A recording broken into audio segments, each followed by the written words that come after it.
This is episode 220 of the Gold Squadron podcast. I'm your host, Dion Morales, and today I'm joined by Will Eyesighting Hagwood.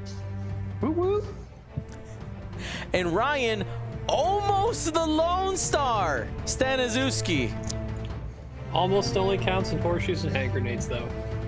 That's right. So if you missed it, we actually been uploading it to YouTube right now. I think the final is coming up in a couple days, but we had footage from the Lone Star Open. It was recorded by Gold Squadron via William Hagwood, who went down to Texas.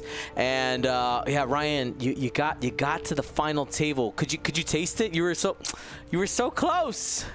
I told everyone I couldn't keep running through Zams. So for people who don't know, I went through 3 Zam Djangos in the top cut to get there alone. And then I was like, you know what? Maybe it's something about Zam Django I can beat, but it was the Zam with the Grievous and stuff. I'm like, I bet I'm not doing this one. It ran out of steam. Yep. I mean, it is tough to see it. Like when I clicked it on, I was just like, oh, Ryan's in the final. Just like, cause I was, it was in the middle of graduation. Like I got home. I was just like, all right, cool. Take a second to decompress. It was a little heartbreaking.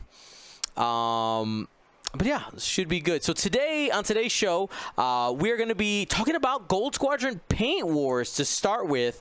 If you didn't know, we produced a show called Gold Squadron Paint Wars. It's up on our YouTube channel. If you're watching live, !PW to get the link to that playlist. The second episode comes out on Tuesday. Our releases are going to be Tuesday, 7 p.m. If you don't know what it is, essentially it's a painting competition show for X-Wing ships currently, and it's just fun. If you have ever watched any type of competitive show, you will probably enjoy this. But yeah, we're gonna answer some community questions about it, kind of get Will and Ryan's take on what happened. I'd like to ask them a couple questions that I didn't put in the notes, just to kind of surprise them. All right. And then we're going to be taking a look at some of the new release content that was released by AMG. We did get to talk about it a little bit on a Wednesday stream this week, but let's go ahead, let's take some time and make sure that our podcast audience gets our thoughts as well. And of course, that day was only my thoughts. I would love to hear from Will and Ryan on that as well. But before we do that, I want to remind you that our podcast episodes are brought to you by the GSP patrons. Becoming a patron makes you a part of the largest group of supporters that GSP has. Patrons have access to patron-only channels on Discord, and depending on the level, you can also get quarterly gifts. The next wave of gifts features Shadow Squadron, an Imperial group of ships where patrons vote on the pilots. Next vote is being released tomorrow. Go to patreon.com/Gold Squadron to become a patron today. All right, guys, Gold Squadron Paint Wars. Man, we almost worked like a whole year just to get out this show, and season 1 has 7 episodes. Like it is crazy doing this type of production. What do you guys think, Ryan? It shows how long, the quality of the work really shows for the amount of time and effort you guys put into it. It is so good. I showed my wife; she loved it too. So endorsement, not even X-Wing person, stamp approval from Mrs. Staniszewski. The judges, all well spoken. Loved hearing from different opinions outside of directly from the X-Wing community. I thought the idea of having specific ships and specific prompts is great because it really narrows down, but also allows people to take those very narrow trenches, but see how deep they go into like how they analyze and interpret it. Right. I thought all the first round of painters did an amazing job. It really shows their years of experience, and like the judges has said, I won't say who for people who haven't watched it yet, but as the judges said, they all did really good. It was really hard and nitpicky to pick the first winner. Will? Yeah, I'm a terrible painter, but I know art when I see it, and that stuff was just so good. I liked all of because it was Elsa. Was it her dress, or what was the exact prompt again? So the title was Into the Unknown, and I specifically put in there it was about her dresses. Like I wanted to see those colors and patterns in there. Yeah. Sure. Okay. And yeah, just what they were able to do with those. They talked a lot. The judges talked a lot about like the cool colors that everybody was using, and what they could do with just some pink and blue was blowing my mind. So I especially liked all the little 3D printed elements to it. Those are definitely my favorite. I was rooting for those guys. Yeah, I will say, like, one of the first pieces of feedback I got when we put up the prompt and it was Frozen, people went, "What?" Like, because you know, everybody had their own concept in their head what Paint Wars is going to be, right? Because I've been talking about it, but you didn't have anything tangible. And then the first thing you see is this thumbnail of me sitting next to a Frozen star, right? Going, but why? Right? And it's just it's you know, and I'm glad that people who've given it a chance, and it's great to see people going like, you know what, I was skeptical at first, but I watched it and I got no complaints. The ships were cool. I'm telling you, you gotta trust your Dion. He knows what he's doing. I got you, baby. I got you. So I gotta ask, yeah. Was the choice of Elsa by any way influenced by Arwen? By any chance? Well, I'm gonna say that it's parental happenstance, because I don't know. I have no way to know if I didn't have a daughter, if I would have ever watched Frozen. Though I will say, I love those movies. Specifically, the second one is in my opinion better than the first one, because it's like a actual movie. If that makes any sense. The first one's more of a musical, but that's neither here nor there. But the visuals, the art in it is beautiful. It is like, if you take out the princesses and queens and the creatures singing, okay, and you just want to look at it from an artistic eye, it is gorgeous. And that's what I wanted, and that's what the painters did. So that I loved it. Absolutely loved it. And you know, we're following it up with a more macho prompt: sea creatures, mythical sea creatures of the sea. Yeah. All right. So is it much more macho? So someone could go the mermaid route. They might. You never know. They might. So I love the narrow but potential interpreted openness of it. I think you're nailing the outside of Star Wars, bringing it in and bringing it all together. It adds a level of challenge and interpretation for the artists. Agreed. So I've had a lot of fun making the prompts. Season 1 is 7 episodes. Then we're gonna take a few weeks break, and then we're gonna come back season 2. And I will tell you, in the next couple weeks, we'll be opening up applications for season 3 and 4. So make sure that you're. But yeah, again, it doesn't matter. We don't play Frozen songs in the background of the episode, okay? Give it a chance. Watch the episode. I bet you'll like it, okay?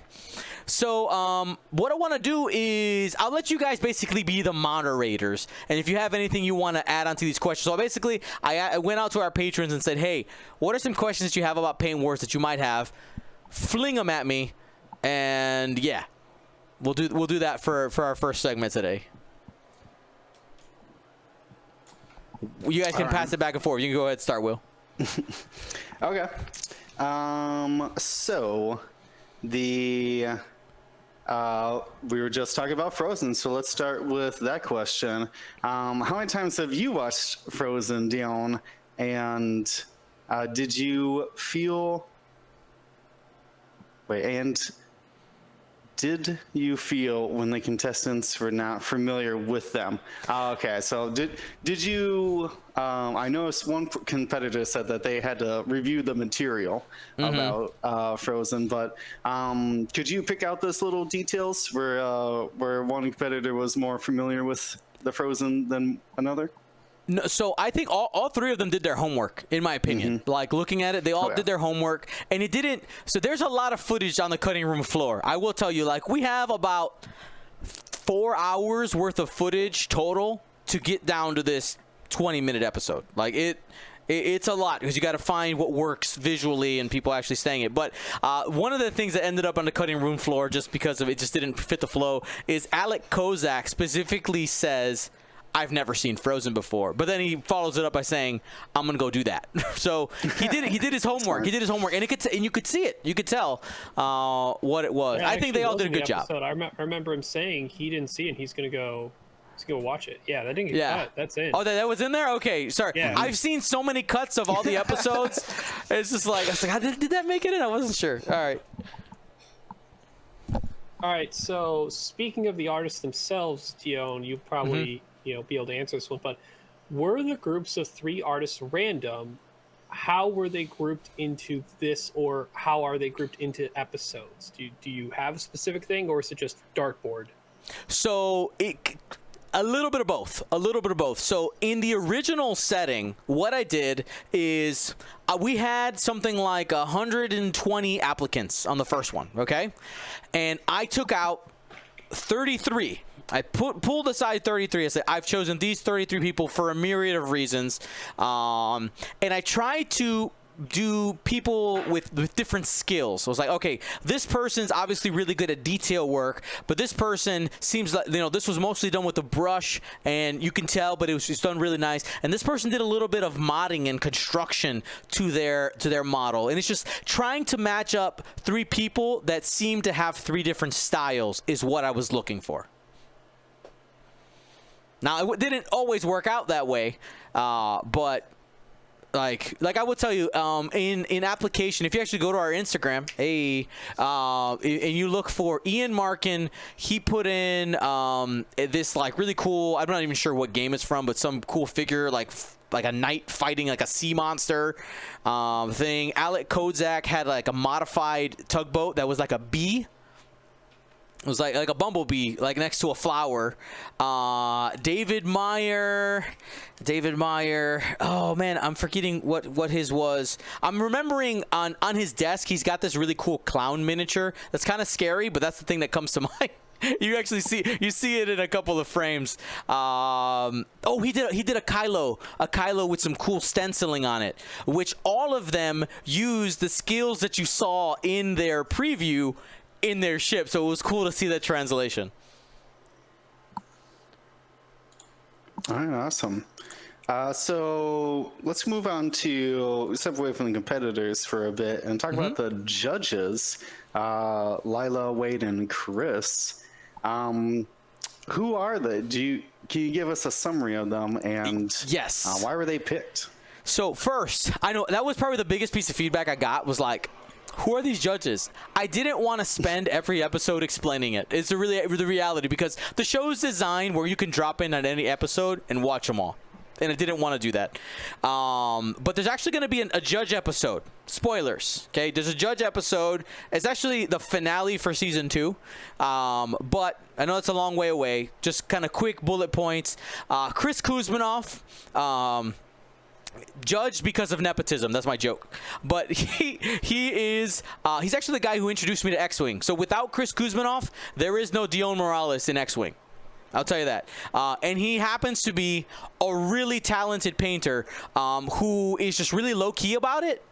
Like, he could be one of these people that does streams and all this stuff. He actually, I can't show it to you, but one of the miniatures that was sent to me for Paint Wars was absolutely destroyed by customs.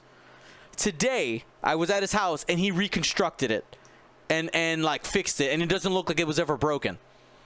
Like, it is, he's really good. He's just low key about it. But he's a orchestra teacher like I am, so he's good at giving feedback and all that. I thought he would be perfect to be a judge. Second, we'll go Lila Mev. One thing, and I'm just going to be very forward with the audience. I was very deliberate in saying I need a female judge. It has to happen, and I'm gonna go try to find me the best female judge that I can, who is publicly good at painting and would be willing to be on camera. So I scoured, and Lila is one of the is a YouTuber who does painting, and she was one of the females with the highest number of subscribers. And I just took a shot in the dark. I said, Lila, would you be interested in doing this? And she gave me a hell yes. All right. So I was like, sweet, let's go. And she's amazing, by the way. If you're into painting at all, you will learn so much. So she goes into a lot of depth in her videos. Take a look over there. Shout out to Lila Mev, the mini witch. And then Wade Poche, if you're in the X-Wing community, you probably know who that is. He was an ex-employee of FFG. He was in charge of a lot of the art decisions that was made for a lot of the alternate art cards and a lot of the design for prizes and things like that. He is also an artist. He's done like cards for us, and he's actually a crystal brush winner as well, which is a big deal painting competition for our painters out there. So he's got the qualifications. So those three were the reason. Those are the reasons and who and why I picked them. All right. So this one I think I can actually answer. Question: will any of the painted models be auctioned off for charity? / where will these models go after the show has wrapped? Correct me if I'm wrong, Dion. You have been raffling these off during your streams, correct? Yeah, exactly. And the first three, I would tell you, the three that you see in episode 1 are already accounted for because we used it for our charity stream that we did 2 weeks ago. All right, for our what was the last? I'm thinking about Jeddah, which is next week or this weekend. Whatever the last Galaxies was. I'm forgetting. Dagobah? Dagobah, Yeah. correct. We used Dagobah for that. I thought we had an extended one between that. Yeah. Yeah, and but yeah, they will be used as prizes for the stream, and I'll be very forward about some of these things. Like some things I'm a little cagey to talk about, but like so that was my use like of some of these Paint Wars prizes for charity, is using it kind of as a motivator to get people going. As for auctioning off things for charity, like the reality is that this show costs a lot of money. So we have to make back some of the money to be able to continue, because here's the thing. Every single painter, judge, editor, production assistant, every single person on the show is paid. So, and that's all before anything comes a cent my way. Okay?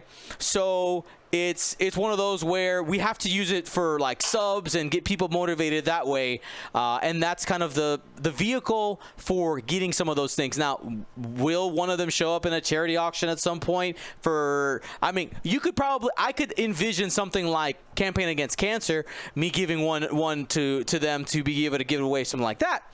For sure, because we love the Campaign Against Cancer. We've been very active in that. But yeah, it was great. The real Jeff Sanders says, do you want me to approach Netflix on your behalf? If you're being serious and you have a connection at Netflix, let's go. Let's get it done. If it's a joke, then yeah, of course. Gotta get on the gold flicks. That's right. There you go. All right, so let's see. What other questions do we got? All right. So here's one that's going back about the competitors. Have any competitors expressed interest in reviving Paint Cast? Is there a possibility that many of them would be interested in taking it on a rotating basis? Paint Cast being Luke's stream he did for us, where he would paint miniatures, almost exclusively X-Wing ships. He very rarely painted something on Paintcast that wasn't. But what's the lowdown on that, Dion? So nobody has expressed interest in that, and not that I would be against it, but I would say Luke was a special situation, just in the fact of like this was his idea. It was his. He came to me and says, the guys, 100% serious. He came to me. He goes, Dion, I want to paint ships and I want to make sure people see it, so I want to do it on your channel. You don't have to pay me. Just give me the paint and the ships. And I was like, okay. Like that was literally I was like I lose nothing. I get content and ships, and I get to give them away. Sure, right? And like we hooked him up, we got him a computer, we made sure we kept him whole and everything. But like it was a very special situation, and it would need. If we did something of that sort, it needs to be probably in a different box, in a different manner, probably a little bit more, because I mean our channel's more mature now, right? Like there are things that different steps I have to take now that like Gold Squadron is like an actual business now, so I have to make sure that things are right there. But hey, if somebody's got an idea, always listening. Well, I guess speaking on building upon the painters that we've seen, are there any plans in the future to show the additional footage or follow up on the painting process so people who are interested in learning about some of these painters' processes can, is that something that's going to be available, or is it going to be more of a, if they have a online presence themselves, whether it is Instagram, whether it is links, you link them to their own processes that they've already done? Yep. That is the idea right now. Now, like I said, we have a lot of extra footage, and some of that will be cut into stuff, but some of it isn't really usable. Like, so for instance, somebody's painting something. I'll use this random little doggy I have on my desk here, and they're painting, and it's hard to paint on camera because all of a sudden they're like half off the screen and you can't see anything, right? So some of it is usable. They don't always go into super depth on everything that they're doing. There are some very specific directions that we give the competitors. We would probably have to ask some very specific. We'd have to ask the competitors to record something very specific for that, but I will tell you, there's already a lot of hoops to jump through. So right now, that isn't our focus. Would we potentially go back and ask that person to do something like that for us? Sure. But if you notice I guess you haven't noticed yet, in that first episode, and now in the description of the second one, we have all the social media links for each of the competitors. So we want you to go to them and ask them for that. Like, that's part, like, they were paid, but other thing is like, hey, we have no problem. Like, here's how you want, if you want to get something commissioned from this person, this is their information. Here's their email. Here's their Facebook, Instagram, whatever it is. And some painters don't want that. Some people just, like, I think David Meyer, he's like, no, I just paint for fun. I don't want any contact information on there. I was like, all right, that's fine. So that's how that is. All right, let's roll on to them. Can you talk a little bit more about the format of the competition? You have talked about judges and there being 3 competitors. Can you give a little bit more detail about that? Yeah, so some people think that it might be like a tournament, like a painting tournament. It is not a painting tournament. Each episode is its own individual instance, and each episode there is a medal given out. Now, because like the painters, I would tell you the painters don't know who won until the episode airs. Like the people who are on episode 2, they have no idea who their competitors are and who the winners are until it airs on Tuesday. And that was part of the fun. Now it's part of the patience game for them because they've had to wait months and months to find out. But yeah, it's not a tournament per se. So essentially, we have 3 judges. Each of them have a different category that they talk about. But behind the scenes, what you don't see is each of them basically give a score for each of the categories. We total it up. Whoever has the highest wins is essentially what that is. That's not good TV though. Like sitting there with calculators and figuring out who's the winner. Like that's not fun. So the numbers aren't public, but there is a quantified like rubric essentially used to judge, if that makes any sense. All right, so for this particular episode, we might have touched on this earlier, but how'd you go about picking Frozen as a theme? This person who asked this question did think it wouldn't have been a great topic to go off of for painting, but it turned out fantastic in their eyes. So yeah, I guess beyond, like, so what made Frozen stand out for you, Dion, since we touched on it earlier, over maybe something else closely related, whether it is another Disney princess or dress or wardrobe or other Nordic-inspired artistry.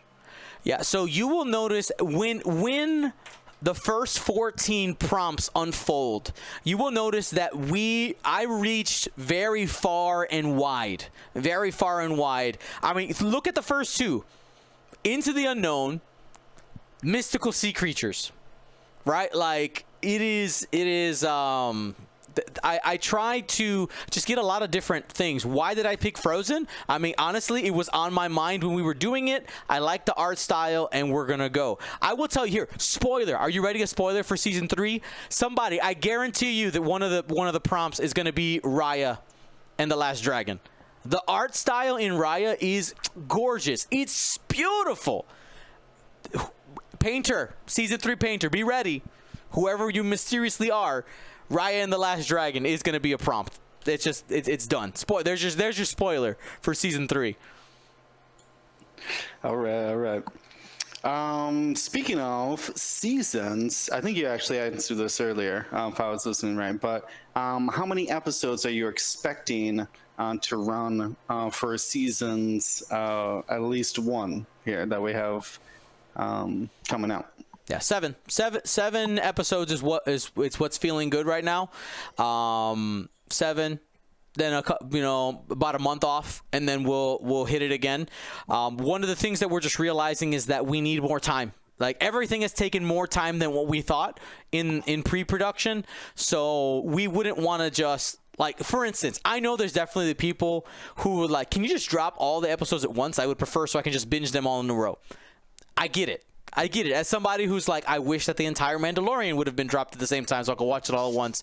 But there is the business side, and we want to keep you around, right? We want you to keep coming back. So that's why it's episodic. But 7 episodes for sure. Each season minimum, maybe more in the future. And it's really dependent on a lot of things. It depends on funding. It depends on timeline. And I am in for at least 4 seasons. We will have at least 4 seasons, and I can't promise anything other than that. I started this with saying 2 seasons, okay?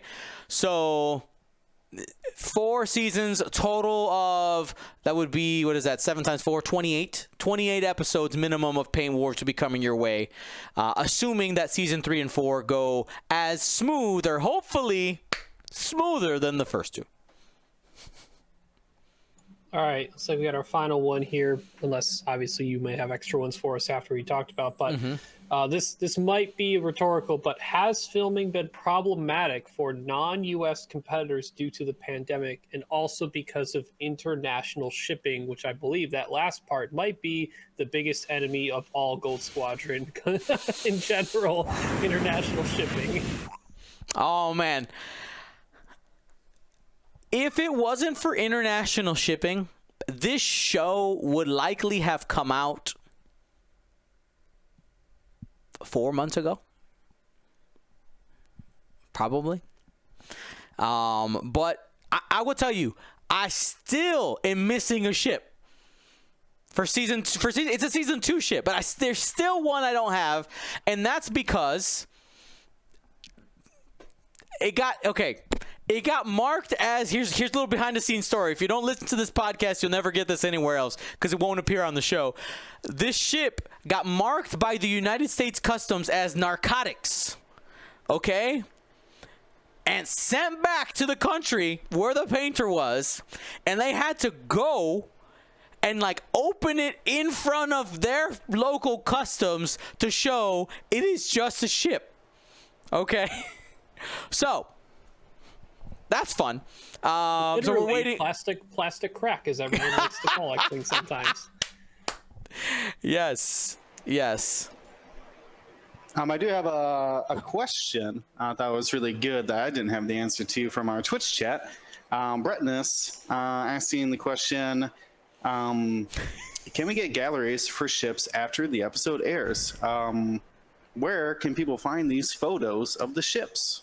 So that's one thing that we're trying to figure out, the timing in which we want to do it. We don't want to drop it immediately after because we need people to go watch the video, right?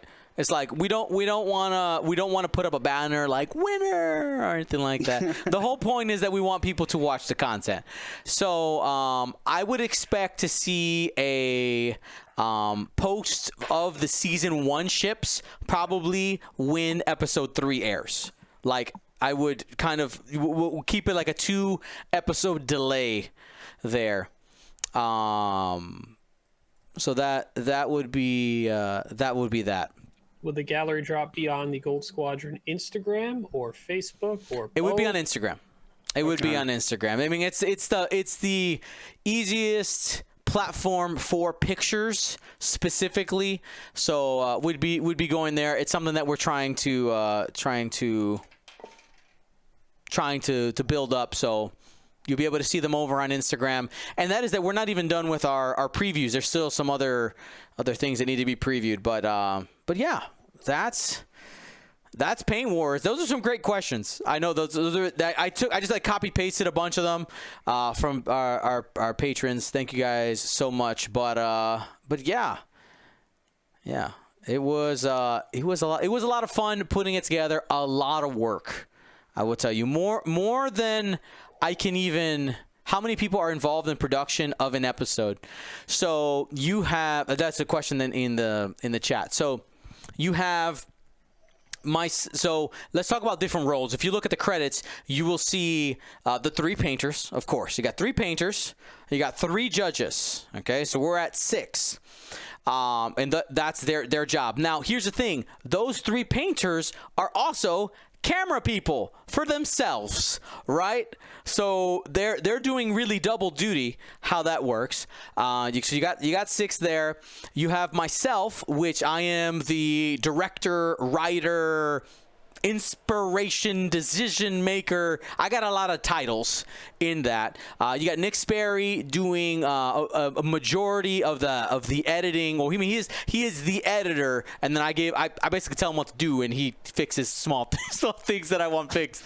And then you had Jonah Piscani, who is, I think, a better word than production assistant, which I think he's listed as there, is more like people wrangler is really what he was, because he was a person. He would email the painters back and forth, collect information for me, all of that. And then on the backside, you got Mrs. GSP. Like, she's essentially been quality control. She's found some very small, specific things that need to be changed that nobody else noticed, like right before an episode was about to go out. So like, there's 10 people minimum to get an episode, and that is that in a perfect world I would have more staff. We just financially can't support it right now. Yeah. So that's that. So after all of that, we're gonna jump into our next topic. Hopefully you guys found that insightful. I think, like, the thing is that Gold Squadron is more than just. It's becoming more than just let's play some X-Wing, right? We're evolving. Hopefully you guys are enjoying that. But let's jump into what you want. Okay? You want us to talk about cards. Let's do it. All right? So I'm going to pull up my folder of cards. Ryan, as the runner-up of the Lone Star Open, I will allow you choose a ship you would like to talk about first. Oh, flip a coin. Let's say we can do a little back and forth, so we can start with one chassis from one faction, chassis from another faction, back to the original faction. Let's start with the First Order Bomber. All right, First Order Bomber. Let's bring it up right here. No, wrong button. There we go. First Order Bomber. The Bomber. The Bomber. Honestly, might be one of the, so besides the Silencer, might be one of the coolest designed sequel ships, like taken from, like, clearly TIE Bomber, TIE FO Bomber, but it's not just like, here's a TIE Fighter painted differently, or here's a Y-Wing or an A-Wing slightly slimmer or painted differently. This is actually like a cool redesign of an original trilogy ship transitioned into the new sequel trilogy. So bonus points for this one, just as a ship design. Like I know this is just or it's not FFG specific. This is like Star Wars. So wish it was in the movies. Yeah, it was in the Star Wars Resistance TV show. Yep, is where you see that. that was the most excited thing I was looking forward to seeing in the second season of Resistance TV show. Was I want to see the bomber. Yep. All right, so let's we'll go ahead and pull up the chassis information here. There you go. So for anybody who didn't catch it, the TIE SE is the correct name. Do we know what the SE stands for? Am I missing it? Not that I'm aware of. No, it's kind of like this because the TIE, the Imperial bomber is SA. So I don't know. Advanced versus elite. Oh, maybe. All right, but the First Order bomber. Here we go. We got 2 attack dice, 2 agility, 4 hull, 2 shields. We got the focus, target lock, roll into red target lock action, red boost action, and then the reload action, which is white, into a red evade. And then we also have pursuit thrusters. What is that ship ability, Will? Pursuit thrusters gives it the ability to, during the system phase, you may perform a boost action. That should be a white action because that's just how things are in this game if they're not specified. So that will be super good. I mean, boost. We talked about before, you can block somebody, boost over them, and then drop a proxy mine. And it's basically right on top of them. The combinations you can do with like Daredevil and engine upgrade then. This would be a terror for bomb dropping. Awesome, yeah. And that boost is white, correct? Yeah, white. Because rules. And we did get a sneak preview as to specifically the First Order cadets upgrade bar as well. We were able to see that it is the talent version, so there likely will be 1 lower initiative generic. It has tech, not much of a surprise there for sequel ship, 1 torpedo, 1 missile, so no barrage rockets on this, 1 gunner, 1 bomb, so no bomblets or multiple bomb types, and 1 mod slot. This is one of everything. So load it up how you want. Bombs seem to, like, I'd be surprised that, because we used to see the TIE bomber just carrying barrage rockets, and we used to see Captain Jonas and his buddies with barrage rockets. I don't know if, like, for how good that chassis ability is for bomb dropping, I'll be surprised if we see these without bombs in general. Will, what's your thought on the dial, guys? Limited Blues has a lot of all the other maneuvers, though. I mean, it has everything that any of the other, like, we just keep comparing this back to the regular Imperial TIE Bomber. Like, it has everything the regular TIE Bomber has, but now it just trades the K turn, the 5K, for sloops, which is arguably better, in my opinion. So I would say fantastic. I'm not sure about the Red Hard 1. How often that would get used. I think that would be like emergency, gotta have to do it or else you're gonna hit a rock or something, or your own bomb or something like that. Yeah, I see it being used just the same amount of time the current ISFs use their hard ones. Very low. Sure. But this chassis does have access to pattern analyzer though, so could see more access to some sloops and taking locks, utilizing that torpedo slot a little bit more. So that cheeky hard 1 pattern analyzer could be very interesting. One of the things I know some people are like, oh man, I'm gonna miss the 5K. You still have it. You got the system phase boost plus a 3 sloop. That's 5 because you got the template plus, and probably a little bit longer. Yeah, because you're wiggling. It is. It's definitely more than a 5, and obviously with the system phase boost and either sloop direction, you have a lot of options, and you gotta be right about that though. Like we said, the blues are just 1 straight, 2 straight, 3 straight. So if you're gonna sloop with this ship, you better have a plan to know what you're doing the turn after, and to be able to take care of the stress. So you can get to where you want to turn around really well. Just make sure you choose correctly. Yep. Yeah, I feel like, oh man, I just keep going back to that system because it's not like before or after you drop a bomb or anything like that. It's just system phase you can boost, right? There's no limitation. I know I just read it, but like, I'm not missing anything on that, right? Nope, do whatever order you want. You want to boost and then drop, or you want to drop and then boost. Your choice. So I feel like these have the potential to fly a lot like strikers or even reapers, where like they're just always boosting every round. Like if you want to be fast, you can be fast in these ships. Yep, but to clarify, it is an action, so you can fail the boost, whereas the strikers and reapers, those are maneuvers where you could bump and take That's advantage of that in other manners too. Yep. So we have just for reading's sake, I know a lot of people have been like, man, but there's not enough blue maneuvers.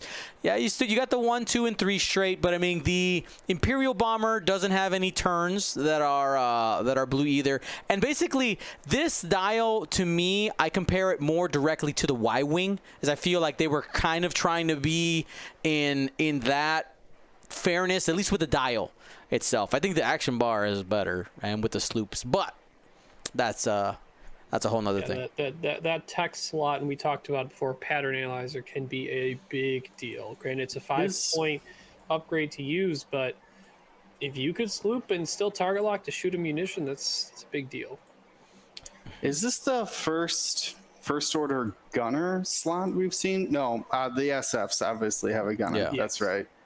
But there's no like unique first order gunners that we know of already, right? Just the special forces gunner is all I could see here. Just special forces, I think. Okay. Interesting. Oh, you know what though? Kylo Ren in the chat, I think, calls out what might be one of the first things if you want to keep this thing maneuverable. Prime thrusters. Oof. Yeah. Prime thrusters on there. If you're not familiar, Prime thruster says that if you have up to 3 stress tokens, you can still up to 2 stress tokens. You can still execute boost and barrel rolls. So if you have prime thrusters on there, you say, I can still boost. And now that 1 straight can go in multiple directions, or 2 straight or 3 straight. Yeah. And then Catherine in the chat also points out the combination of pattern analyzer and proud tradition. So focus lock. Yeah, boost, sloop, focus lock. Like these things are going to be able to hit hard. I am the red line now. Right? Yeah, basically. Awesome. So that's the dial there, and the upgrade bar. Now, one thing that I had been speculating on is, they were so specific about the first order cadet. We do expect, of course, like the elite talent to fall off and on depending on the pilot, but we might see some different configurations, right? Like that's something that could end up being there. They've been playing with that a little bit, but we have yet to see it. We'll find out. Yeah, I am terrified that it only has 1 bomb slot. For a ship that is all about dropping bombs, you're gonna run out of those quick. So might have been a balance thing with the system phase boost, but at the same time, it's a different way of doing what the Imperial bomber does, because it can fan out theirs more, but it's all backwards, and you can't move that forward. Now with this ship, you could do that boost forward and bring those bombs closer to the enemy ships. That's true. All right, well let's go ahead and let's take a look at one of the named pilots we got here. Go ahead, take a look, Ryan. We got Grudge, the Hateful Harrier. While a friendly bomb or mine at range 0 to 2 detonates, each time attack dice are rolled to resolve its effect, you may re-roll up to 1 of those dice. Roll dice, re-roll, more likely to have an actual positive effect for you doing damage to your opponents. So, you know what's good right now? We see it all the time. Thermal detonators. That's going to give more value from Grudge. Proximity mines. Rerolling one of those dice is going to be pretty good. Bomblets, but not a second bomb slot. Can't take that. Am I missing another bomb that rolls dice besides thermals and proxies that this ship can take? The most important one. Oh, electroproton bomb. Wait, Grudge has to be in the electroproton bomb, right? Yes. Friendly or To be able to bomber re-roll mine. it. Yeah. Hey, but he'll He can less re-roll a bad likely. result for himself, I guess. That's what I was gonna say. Yeah, you can re-roll those crits. Don't take the weapons disabled. Cluster mines. Chat mentioned that as well. That's true. Cluster mines, proximity mines. Yep. Interesting. Yeah, we'll see. I will say I look at this one and I kind of go, like it seems like an okay ability, being able to re-roll those. Especially it's at initiative 2 right now. I'm curious to see what they're going to do with the higher initiatives, because the higher initiative bombers generally don't get used because they seem inefficient. So we'll see what has been learned from the design there. And of course, they're not just going to go make another Captain Jonas, who is usually pretty good. All right, well let's take a quick jump here back to the Resistance. To the Resistance. We also got some sweet Y-Wing models that got revealed. We got a 2-pack coming. Oops, accidentally switched screens there. We got a 2-pack coming, and there's a few different named pilots I'd like to get your guys' takes on. And we're going to start with the 2 that we covered on Wednesday, and then the new one that got published this week. So take a look at that. Tezza Naz. Tezza Naz, old soldier. Initiative 4 here, all the standard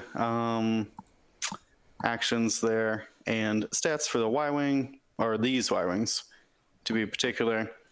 Anyways, has the ability. While a friendly ship at range 0 to 2 performs an attack, if the defender of the friendly ship, if the defender has a ship friendly to the attacker in each of its side arcs, the attacker may reroll 1 attack dice. So I'm not really good about reading, but this one's tripping everybody up, including me. So your friendly ship is attacking around Tezza, range 0 to 2. Okay, a resistance ship friendly to her. Then if the defender, we'll say a first order ship, then would have 2 ships on either sides of its arcs, then the attacker would get a reroll. So that could be just Tezza and wait, are you friendly with yourself? You are. Yes, because it doesn't say another friendly. So yes, Tezza can trigger the ability as one of the 2. Right, but you could also can the attacker then as well?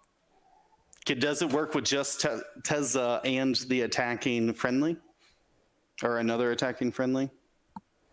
Let me internally read this again. I know. This is why I really want to break this down with, like, we need a little, draw us a little visual here. I did. I'm actually grabbing the one that I made on Wednesday. Okay. Fantastic. I was going to say, because we can keyword it. While a friendly, so friendly, you or friend, at 0 to 2. So that is you as well, the attacker.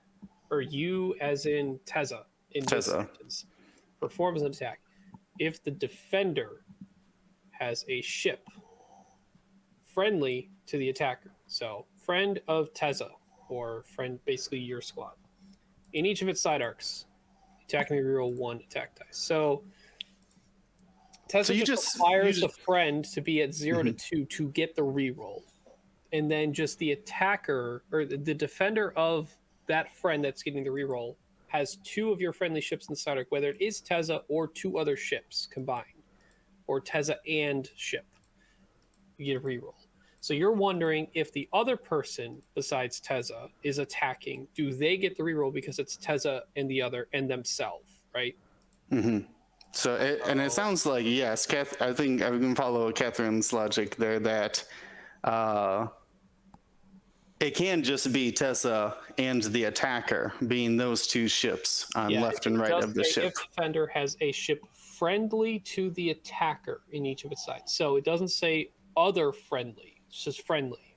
Mm-hmm. So theoretically can still be the attacker itself outside of Tezza.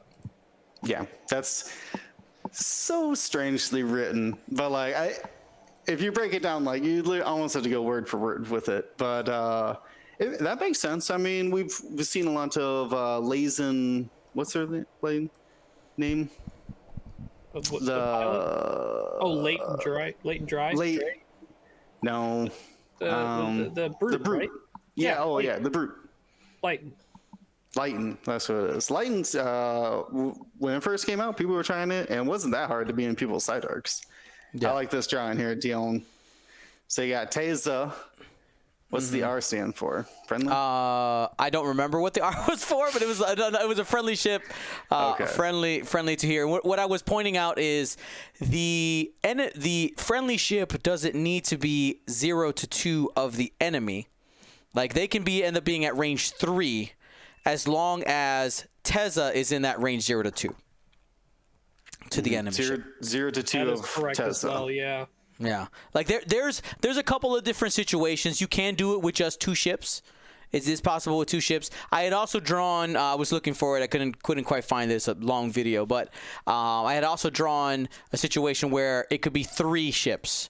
Where you have. Let me see if I can. I mean, it could be in theory just 1 ship. Right there, well. there it is. Right there. There's a 3 ship situation.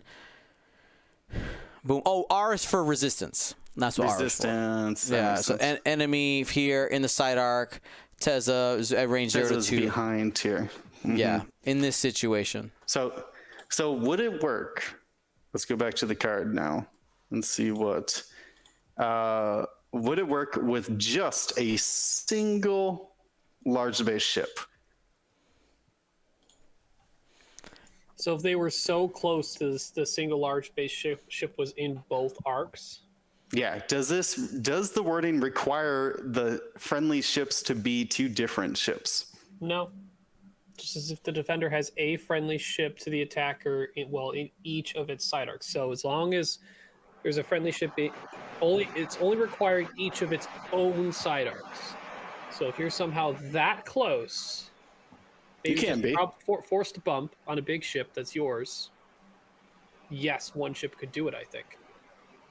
Yeah, like a resistance Star Fortress just smashes in like head on to another ship. It should be in both of its side arcs. More realistically, a resistance Falcon probably named Ray.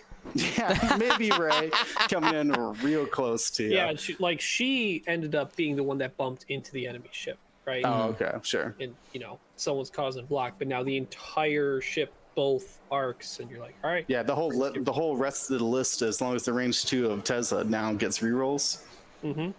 That's interesting. That, like I said, it's like the Lazen or Latson. Oh my gosh, Leighton. Thank you. It's like Leighton, where I think everyone was having a hard time visualizing it until we saw it in games, and we're like, oh, it's just triggering all the time. Just all the time. I think it's easier than people think, but it's still a lot of things to work around for a single reroll, where a lot of resistance ships that are good right now are very self-contained in their ability to get double mods. Yeah, but you could get like a flanking A-wing to get onto the other side of a ship. Oh yeah, while sure. like the rest of everybody will joust. If they don't have advanced optics, the reroll's pretty good. That's right. All right. Am I hearing Marcel? I can hear him, but it's like he's really far away. Sorry, we got a Marcel Manzano comes out of nowhere. Hold on, I gotta add you to the scene, Marcel. Oh, now we can. Hey. All right, hold on. The people heard none of that. They just hear us going, "Hey!" All right, Marcel, go ahead, give me a check 1 2. Check 1 2. There you go. Hi, Marcel. Hey, is this good? There you go. You turned your light on. Oh, my light, yeah. Look at that new view. It's not as colorful as the old one, but it's more quiet and comfortable. There you go. All right. Well, today we're also joined by Marcel. I was packing Manzano. All right. Packing them guns. Hey! All right. Well, Marcel, we're about to look at Shaysa Zaro here in a second.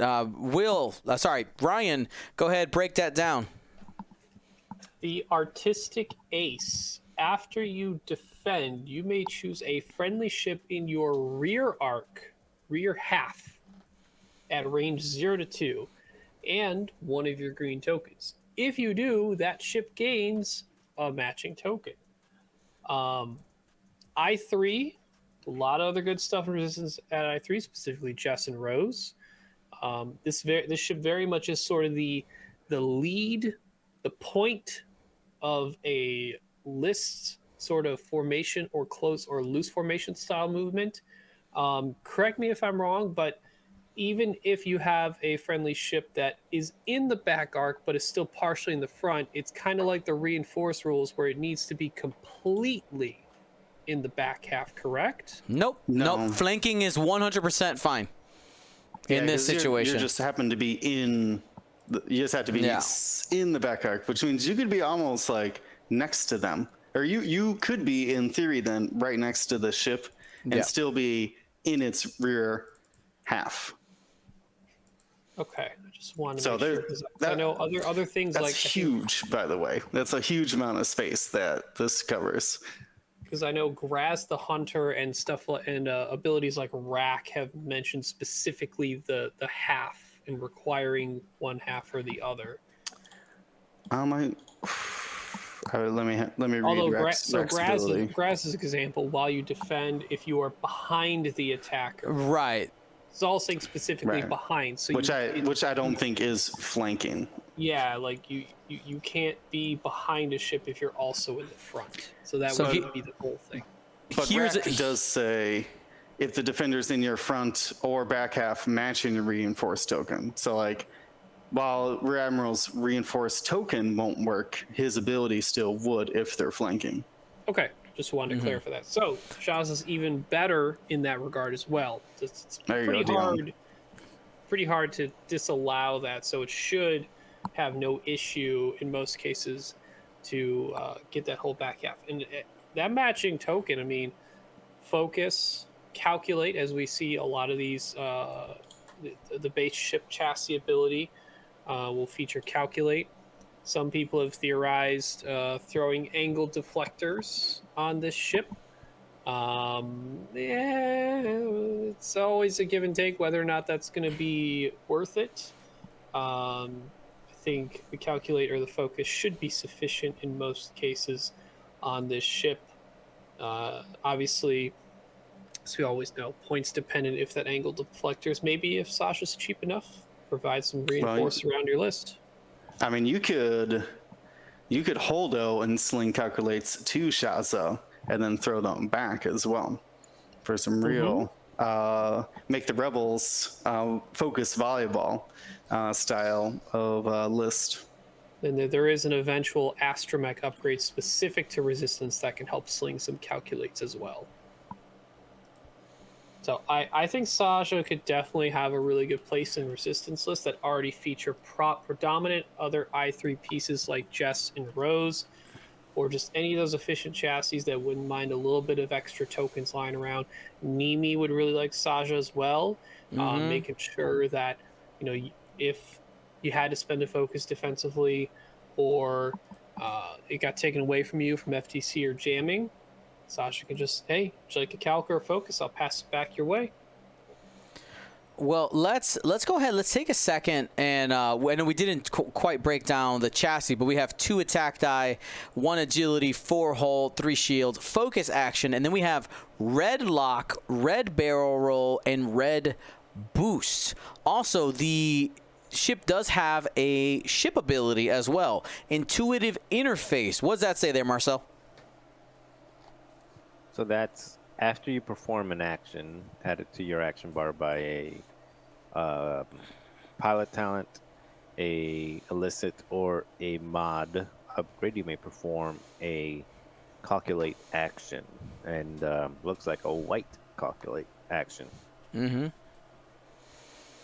Yeah, I So- guess I don't know. What are your thoughts on that? You think it's good? I haven't seen the special sauce yet. What Well, card are you they did doing? release it that it has 2 different mods, right? So you can add things like the barrel roll, like the expert handling or the engine upgrade. So now you've got a white barrel roll to calculate, a white boost to calculate.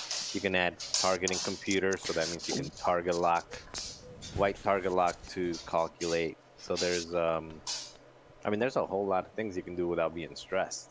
So again, I think the target lock and engine upgrade are all really good, but especially on a ship like this one that you want to get, you want to draw aggro. If you can throw targeting computer on this, and then you're basically saying, if you shoot me, I'm gonna get a target lock and a calculate. But if you try to take me off the board, at least one of my other friendlies are gonna get an extra mod. So I think it's one of the most powerful ship abilities that there are, because most other second action abilities don't leave you unstressed. This is one of the only ones that allows you to take 2 actions without, or 2 actions without ending up stressed. So it's super good. Yeah, no, at first when I saw all the red on there, I was like, oof. But I kind of think it's a little bit themey, right? They're looking at the what's the word I'm looking for? The customizability of the Y-Wings, and adding in those things, like you said, targeting computer, engine upgrade, and expert handling, that will make it so that you can customize your Y-Wing like you need and get those double actions. So one interesting tidbit too. First, a clarification: people who may have been confusing. Even though turrets do add a rotate action, turret upgrade is not one of the ones that you can get from the intuitive interface. Yeah. I've seen a lot of people think, "Oh, I can rotate and calculate." Nope. It False. requires a talent, elicit, and mod. And speaking of which, there is no current elicit that gives a upgrade bar, a action to your action bar right now. Spoilers. So, Cloaking device. cloaking device does not give you a cloaking action on the action Oh. bar. Or did you just make Oh, cloak? because it says action cloak, doesn't it? Correct. Mm. And It has to the be- intuitive interface specifically says actions added to your action. Yeah, bar. let me go ahead and pull up a card here for our studio audience so they can see the difference there. When it adds it to the action bar, you actually get the little like square box that shows the action. That doesn't show it the way. Let's go targeting. But basically, that also means that there is likely, either now or in the future, going to be an elicit that has an action on it that gives it to your action bar. Which is interesting. Here we go. So it's when you have this added piece right here, this added little pentagon sidebar, that adds it to the action bar. If you have something that says action on it, like so here we go, afterburners for instance, says perform a boost action, like this wouldn't count as that. Yep. So cloaking device, a lot of people think about that, but it does not add it to your action bars. So future stuff available to anything that has an elicit slot, which begrudgingly, as per a recent run-ins with Protector at Gleb, only gives me concerns to the entire Scum faction once again. And some people in the chat pointing out angle deflectors. Yes, angle deflectors, you would be able to reinforce calculate. Yes, you would have. I think our debate is asking whether or not that's good or not. Then that's. I mean, if it's going to be good on somebody, it's going to be on Shasha here. True that. True that. Passing those back. Is there anybody that can hold tokens in resistance? I don't think so, right? Sasha is an I3, so automated targeting priority. So you could before you. So if there's things that are lower initiative than Sasha, so she could, when she engages, give herself another calculate, and then when stuff shoots at her, she could then defend and pass anything back that's still there. Obviously, she shot already. She might have used some of the stuff offensively, but the only thing that really holds is ATP, I think. Now, there's something a little sneaky in here. Okay, so we're going to take a second and pull up that Y-Wing dial. Okay, so the Y-Wing dial has what, the upgrade bar that we would expect to see on the Y-Wings. You got the Elite Pilot Talent, we got Tech, Turret, Astromech, single device slot, double modifications, and then the configuration, which we'll hit the dial in a second. But you'll notice in that ship chassis they talk about illicit slots. That's for Zori Bliss, correct? Like the character is a scum character who eventually ends up coming to the resistance side. I would expect to see the scum part of that ability flexed when we get to Zori Bliss, and I would expect her to swap one of those mod slots for an illicit slot. Could be that, or any of the named Y-Wings. Like, I haven't looked up which of them were directly from the Resistance, and maybe which of them were contract. Rise of Skywalker at the end. Everyone showed up to defeat the Final Order. So, who knows? Mm-hmm. I would agree. Definitely, Zori Bliss should have a illicit slot. Yep. And some people say maybe they're future proofing. I'm like, but why? That doesn't make like that. That sounds nice. It's exactly. They got a plan for what they got. But let's go ahead. We did get a new Y-Wing pilot revealed this week. We had Lega Fossang. What do we got here, Marcel? So we got a Initiative 3. While you perform a primary or a turret attack, you may re-roll one attack die for each friendly device or calculating friendly ship in the attack arc.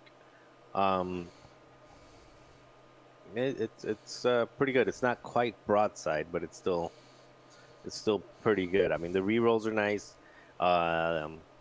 With the ships being able to, most of the other Y-Wings will probably have, I'll calculate on them, and with it being for each one, that means you can most likely re-roll both if you're in the scrum of things. It also doesn't say for each friendly. Wait, let me read this. You may re-roll one attack die for each friendly device or calculator on the attack arc. So you yourself won't count because you're not in your own attack arc. Right.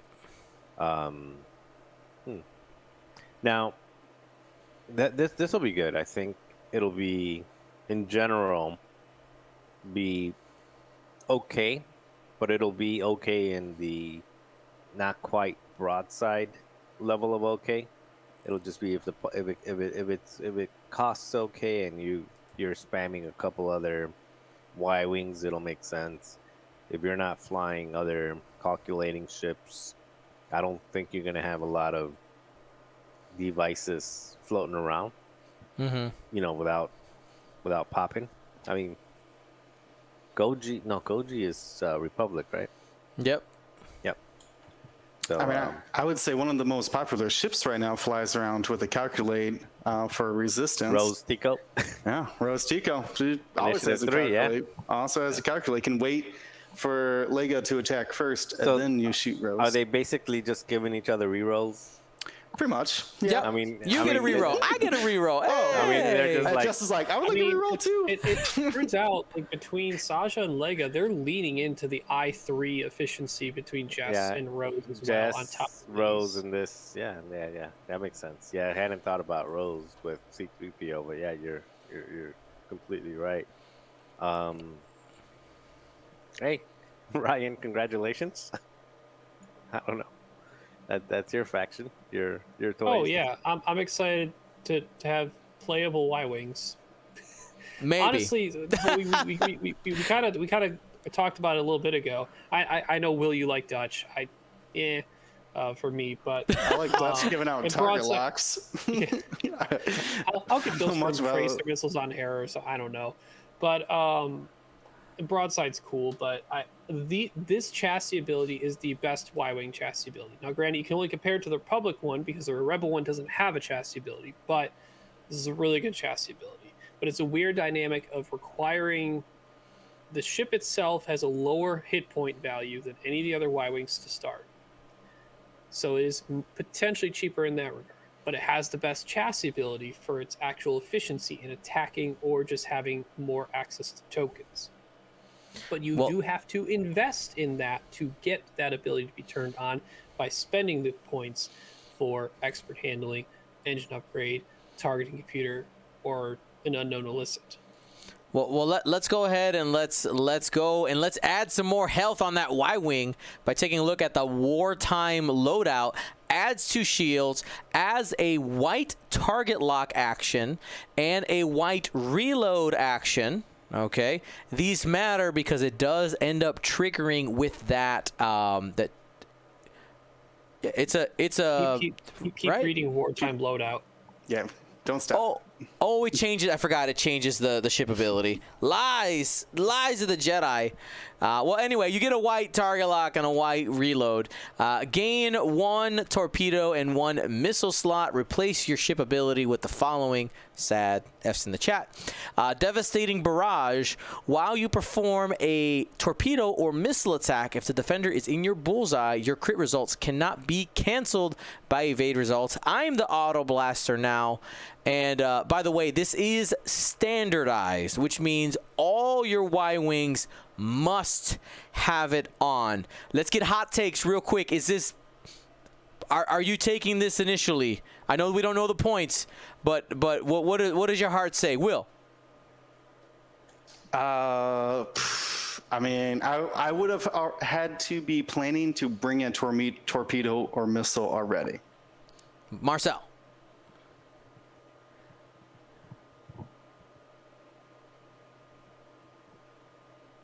Unmuted the wrong thing. I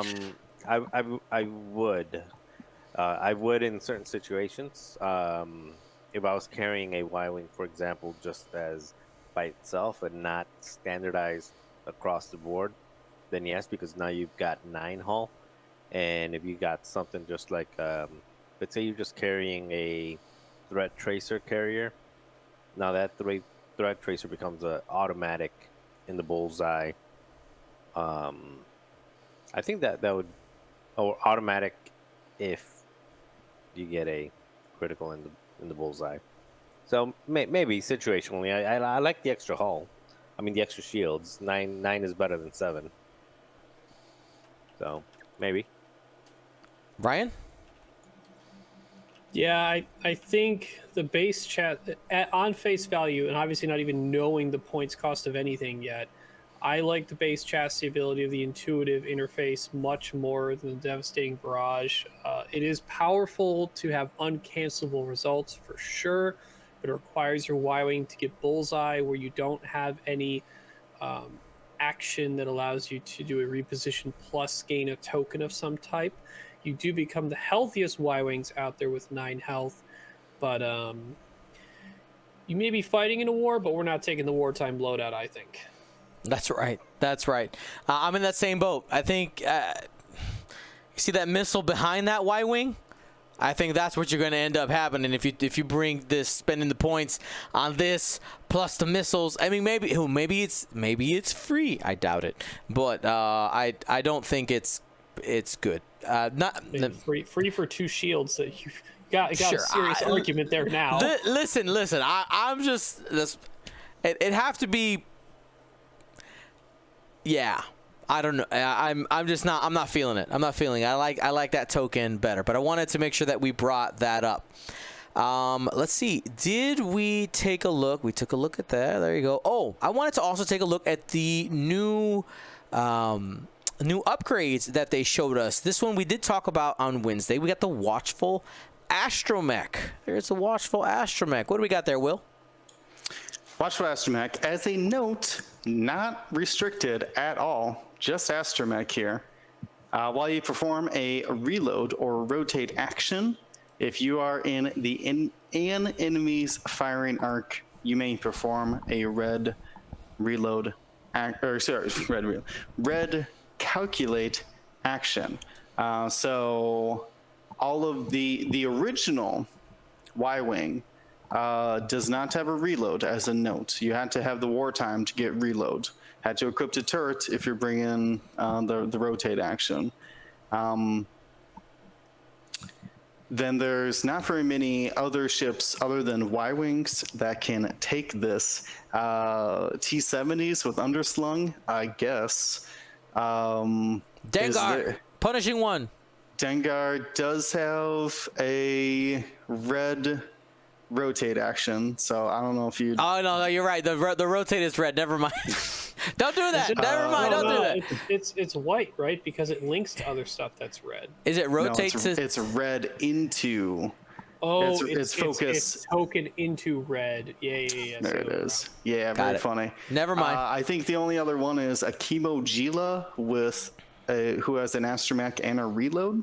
Yep. Very obscure situations, mostly for Y-Wings, who don't have the best blue maneuvers to clear that the red calculate action.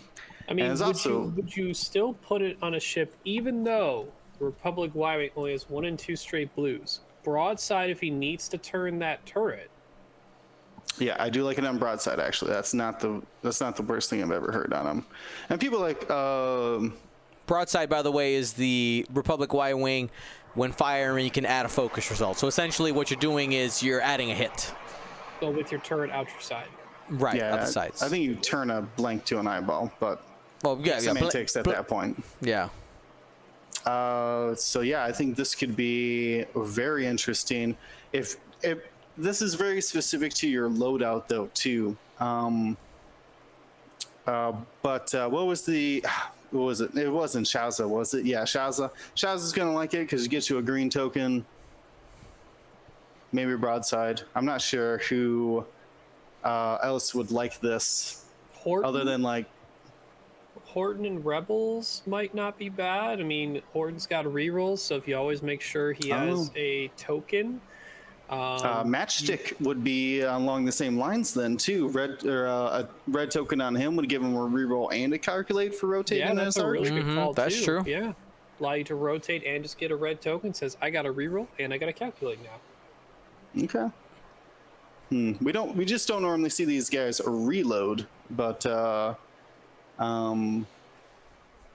could be interesting. Let us know in the chat how many points you think this is going to cost. Just write a number. I'm curious to see our audience's perspective here as we continue, because we got some more mechs. Another mech to look at here. We have a resistance only mech.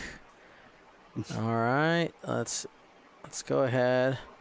Right there, we have L4E R5. Resistance only, must have the rotate action.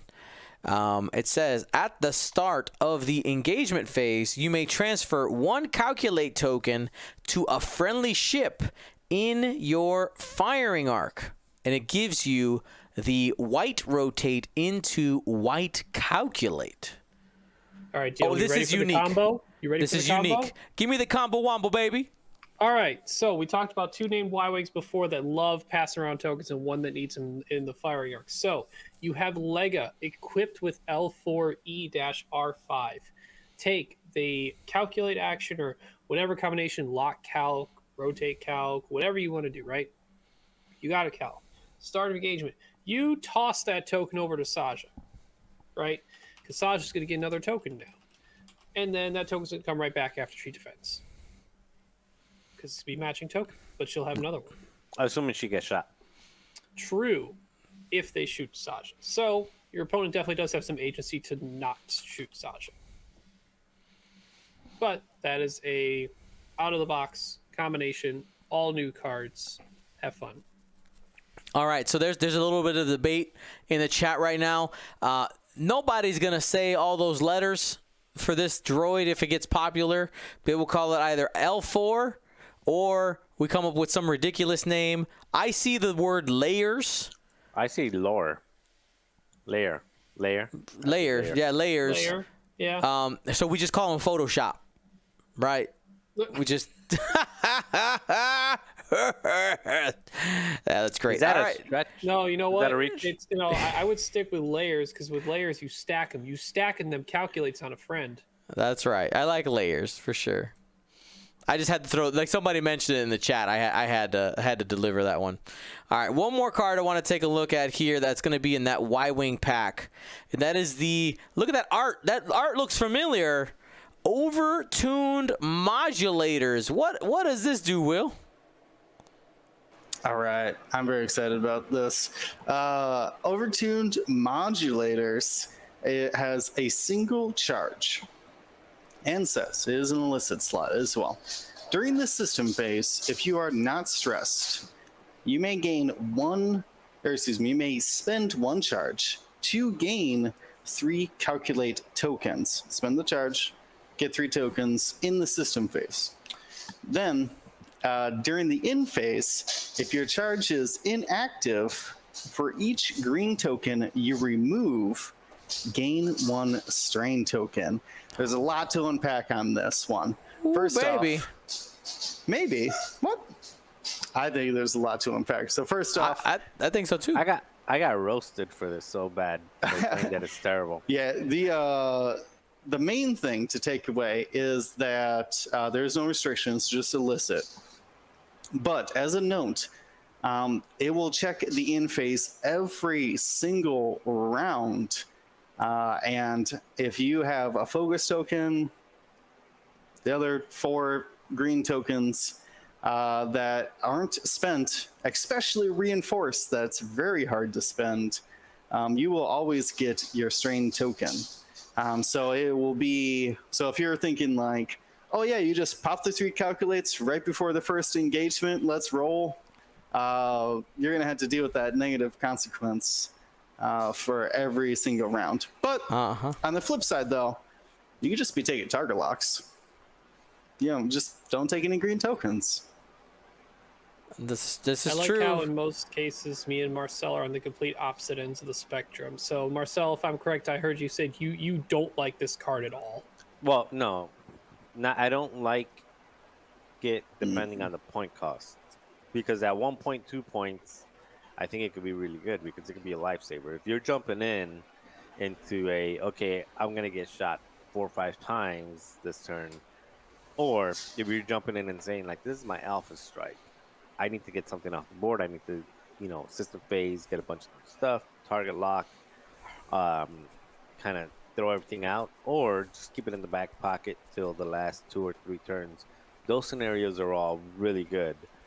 But there comes a point where that limited one-time use is no longer good. So again, at 1 or 2 points, only there is only good. one-time use. Well, I know you get cutthroat, but Cutthroat and Jabba. But even That's a with big tax, though.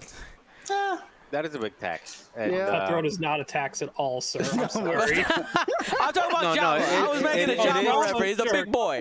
No, not at all. It's still very. I mean, I guess you could say that with everything, that it's point dependent. But my view, 1 or 2 points, 1 point, easy. It's a steal. 2 points, usable. Once you start getting at 3 points or above, I would not take it unless there might be something with Java. I didn't think about that. Like with Java, throwing on Java and just basically have 3 calculates, 6, like what is that? 4 turns in a row. Because you get 4 Java charges. So yeah. you get 3 calculates, 4 points. Yeah, that I'll give you that one. So with Java makes it not garbage. But it's still the points, because Java is what, 6 points right now. 6 points, yeah. Double crew, great. so Yeah, Falcon. yeah. Started at 8, I think dropped to 6 at some point.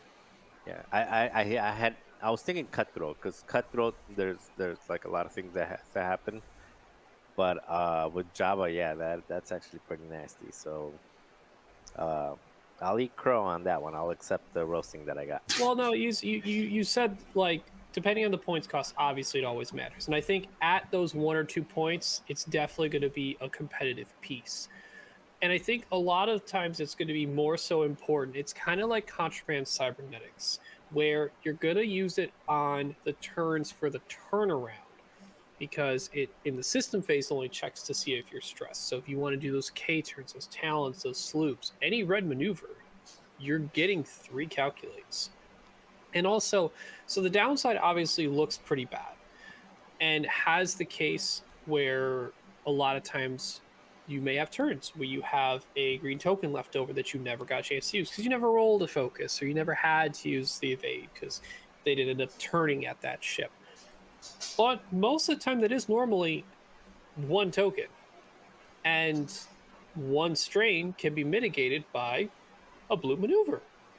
It's gone already. Don't have to worry about it. Now, obviously, there are more ships that can take advantage of blue maneuvers that can keep doing blue maneuvers. Fire spray, that's already very prevalent in the meta in all aspects, in specifically separatists that can utilize Zam, Django, and take this illicit. Granted, false transponder codes I think is still likely going to be a better buy in most situations, but this new card definitely can be priced to be competitive for sure. And there's things that you can mitigate about it, whether it is things like Cutthroat or Jabba. Look at the time. It didn't take that long for me to be concerned about some scum combination in a pack that doesn't have any scum ships in it. But it's a we'll see. There's clear downsides. There's a clear upside. There's going to be clear timings where people will be able to take advantage of this better than other players based upon their decision making of when to use it. Agreed. I just have a question. When is Jabba's trigger? Before the end, or at the start of the end phase, I believe, off the top of my head, because it's before triggers, before anything else triggers in the end phase, I would assume. Let's read. During the end phase, so you could do it whenever. Yeah, so you basically just recharge this. If you still have tokens, you recharge this before it matters. Yeah, it doesn't matter what order. You can recharge it before it checks for inactive charge. Mm-hmm.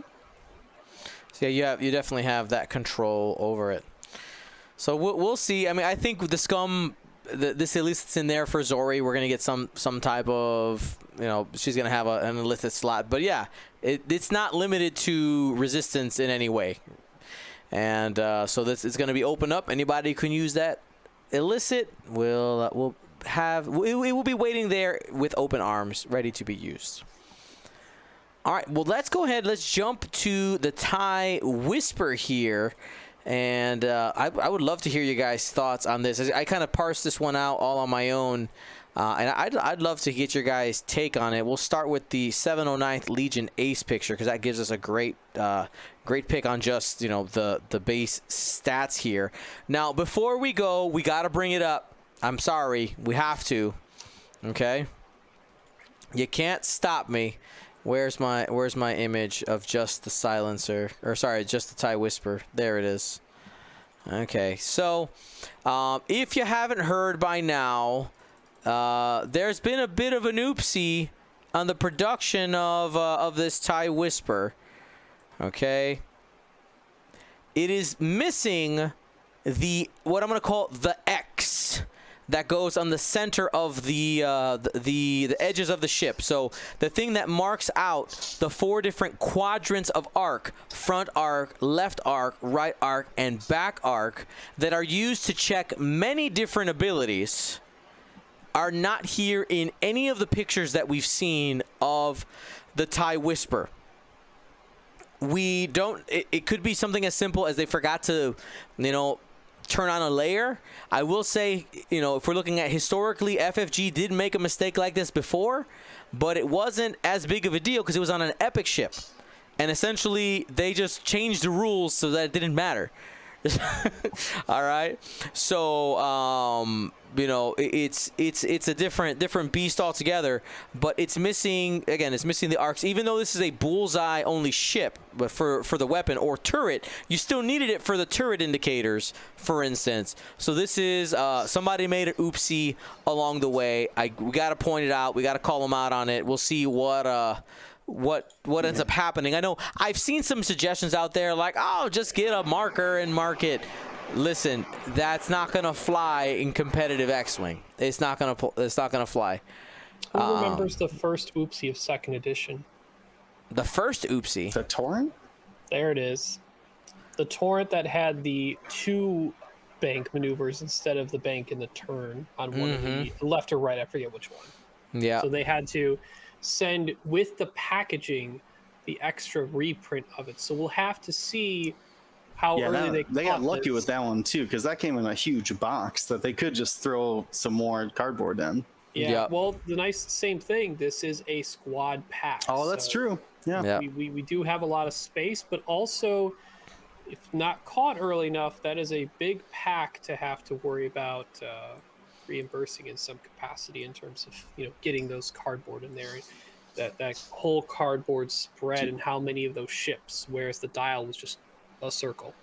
Do you think that this could be the reason why it didn't come out with the Resistance pack we most recently had gotten? Maybe. With the Fury of the Fury of the First Order with what was it called? Heralds of Hope. Heralds of Hope. Yes. That would have been almost a year ago. I mean, maybe. Really? Was it that long? Yeah, Heralds Wow. of Hope was towards What was the end last wave that came out? of the original trilogy squad packs. Oh yeah, And that's then right. before That's that right. was Eta-2, V-Wing, Tri-Fighter, Separatist Fire Spray. Tri-Fighter, And right? before that, HMP, Lat, Zai, aka the no turnaround wave. Right. And I will say, I know there's definitely possible solutions and reasons. We don't know anything there. And I think the resolution of this issue will be very telling for the future of AMG, because what we haven't seen yet, in my opinion, from AMG is, like, they've been releasing this stuff. This has been worked on by FFG, and they're just kind of the deliverers of the stuff right now. I think it will tell us a lot about how the company's looking at X-Wing. And, of course, it might not even be their call. It might just be Asmodee's call, where they say, tough, or something like that, use another base. I hope not. I would hope that, I think public... I know. Yeah. I see Marcel shaking his head, but Marcel... Well, I'll tell you this. If they say tough, use another base, I know there will be a lot of Etsy and Oh, yeah. Oh, a lot of... Oh, They yeah. want to open up that secondary market? Yeah, there's always people willing to make a buck, and it'll be a well worth buck if they don't do it. So... Now... I will say on the picture that you have zoomed in, that base looks very much like, zoom in, like, look at the gap between the plastic and the cardboard. None of my cardboard does that. So we can just hope that these are just photos of prototype ones. No, they're not actually. Just to be fair, I don't. It's already been in. Like, there's people People's who have hands, gotten it. right? Yeah, people who've gotten it, opened the box, taken pictures of it, shared it. I don't think it's been shared broadly, but it's out in there. The boxes. It's Yeah, findable. it's in the boxes, yeah. And there's not a correction in the box? There's nothing... No, there was nothing in it. It was just as it is. Now, that doesn't mean that, like, there won't be one. It's just, Man, the one time to keep your little proof of purchase token. Really, I've kept all of mine. Oh, that's no. I'm not surprised by that. Tiny little Ziploc baggie. I got them all. All I right. think if Dion kept all of his, it would be a tiny little like I one don't of think those tiny would be a word you military. can use. Have a like tub. those duffel Have a bags. tub of them. Well, anyway, let's go ahead and roll through this. And just a reminder, with that missing X, it's not just the weapons that it matters for. It's also other effects. When it says something like, if you're in the side arc of an enemy ship, like that, those are landmarks that need to be there. So just a reminder there for those type of abilities. Let's go ahead and break down the ship here real quick. It's got actions galore. We got focus into rotate.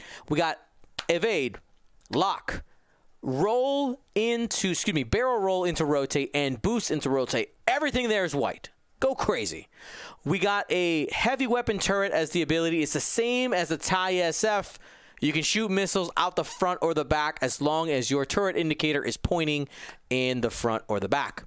And, of course, the stats for the ship. We got a 3 attack dice bullseye weapon, a 2 attack dice turret weapon, 2 agility, 3 hull, 2 shields. Initial reactions on the base chassis. Will go. I like that it doesn't have very much red linked actions, just like the SF. Little concerned about the 2 agility, but otherwise it seems like a upgraded SF to me, which sounds cool. I'm sorry, I just laughed in there. Jeff Sanders, our Australian friend, says, heavy weapon turret won't work. You ain't got an arc, son. True that. Marcel, initial thoughts? I don't know if it's an upgraded SF. I think it's a downgraded. I mean, you get the bullseye, I guess. But that's actually no, you don't, because you've got the boost. I think the boost adds so much flavor. So never mind, it is upgraded because you get the 2 bullseye. I would lose a shield for a boost and a bullseye weapon for sure. Any day, but that thing can really move. We'll go into other reasons later on that have been revealed. Yeah, this is a much better upgrade. My only downside, sticking with the SF comparison, is that it doesn't have lock into rotate, so you can't rotate your weapon to shoot a missile. Mm-hmm. Yeah, but we do know Kylo's a pilot in one of these. I feel like the evade to rotate, lock to rotate might be the reason why probably Kylo exists. Oh, and I see some people are asking about Kylo, so we'll get to that as a pilot here in a second. We do have a picture of that, but let's go ahead and jump to some other ones. I accidentally closed the folder. Yes, we have a picture not only of a TIE Whisper in there, but there is a Resistance B-wing it's shooting at. Oh, look at that right there! Enhance. So. Just kind of expecting in some future wave we'll get a Resistance B-wing partnered with the TIE Dagger. Oh, hey! As a Skywalker. Oh, you call it the box, the Battle of Exegol. Come on. There you go. Right. Bam. There you go. Well, AMG. Would you actually put 2 separate factions in one pack? Why not? No, never again. No. Never again. But it would be the Blade Wave. True that. So here is I lost my train of thought. Was gonna go with something. Don't remember what I was gonna do. Kylo. Kylo. Or was it Kylo, or was it gonna be the dial and the upgrade bar for this? Yes. Let's do that first. Nope, that is the wrong one. Searching my folders for pictures. The correct one. There it is. Shablamo. Enhance. There we go. What do we got here, Marcel? So we've got not